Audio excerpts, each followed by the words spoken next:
Political earthquake strikes South Africa as several of its top African National Congress ANC officials have been arrested overseas, prompting an overseas investigation that now implicates President Cyril Ramaphosa in what has been termed a far-reaching international corruption ring across Europe, the Middle East, and segments of Asia. The scandal broke out after the governments in Switzerland and the United Arab Emirates confirmed that 3 top South African political leaders had been arrested who were closely linked to Ramaphosa's government. The alleged offences are money laundering, illegal arms sales, and offshore financial scams. According to leaked documents from Interpol and various financial intelligence units, the arrested individuals were allegedly involved in a multi-billion rand network that siphoned public funds from state contracts and laundered them through international shell companies, high-value art auctions, and cryptocurrency assets. This is not just another scandal. This is international state-level fraud, said one European Union financial crimes investigator speaking anonymously. Alarmingly, President Ramaphosa's name appears in several key communications that are now part of the investigation.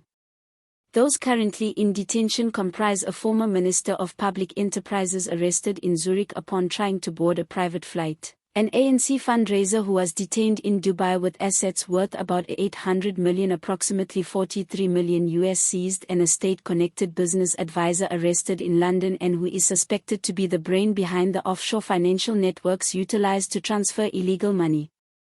European investigators claim that this group was working under a secret political instruction aimed at fortifying ANC offshore war chests in preparation for the 2026 general elections.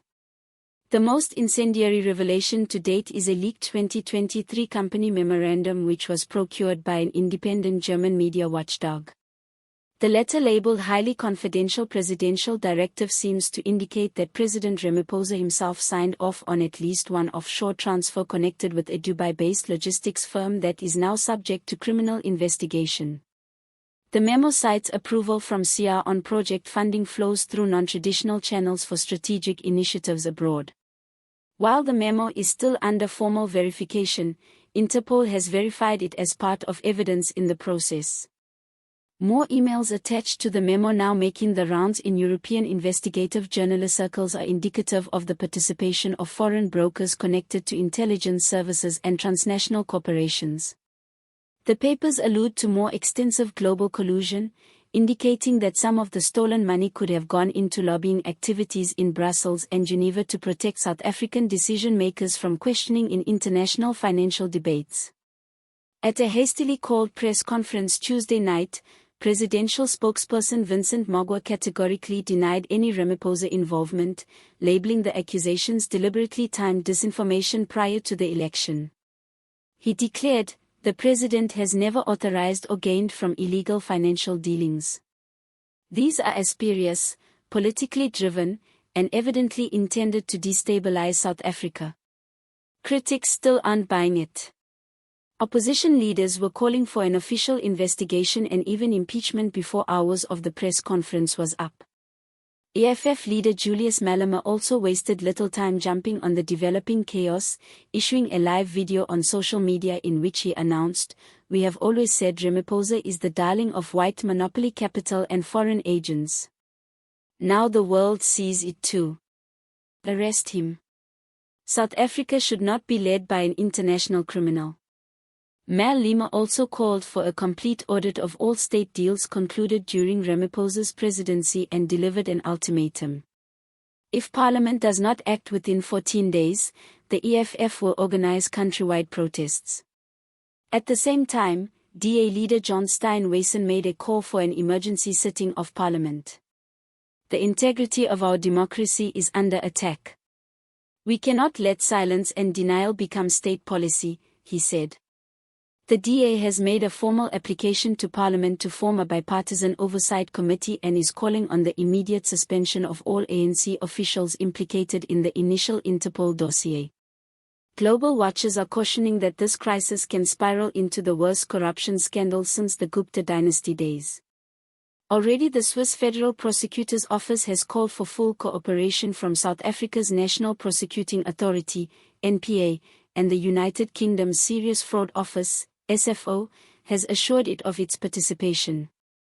Economic experts are warning of the possible effects: sanctions, halted foreign investment, and yet another downgrade of South Africa's sovereign credit rating. If the government does not move quickly and firmly, this scandal has the potential to freeze billions in foreign funding. Economist via Sol warned our institutions need to act swiftly or risk facing global isolation.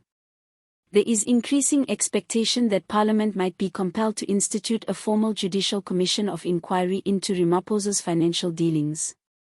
Rumblings of a vote of no confidence are increasing among opposition MPs, and international assets belonging to the ANC might soon be frozen under anti-corruption measures. Meanwhile, the president himself has yet to make a personal statement, fueling speculation and deepening uncertainty over his next move. Civil society organizations have also started organizing. The South African Council of Churches made a political outcry calling for ethical clarity and decisive justice, and student groups and trade unions have organized plans for protests demanding accountability from the ANC leadership as well as its leader. Human rights lawyers have petitioned in the Constitutional Court to demand transparency over ANC finances with immediate effect. As the scandal grows, South Africans are waiting for what could become a turning point in the nation's democratic age. The next few days might decide whether South Africa stands up to its corruption crisis or succumbs to further institutional rot. The political, legal, and economic stakes are as high as they get. The 2026 election may not simply realign the balance of power. It might redefine the destiny of South African democracy itself.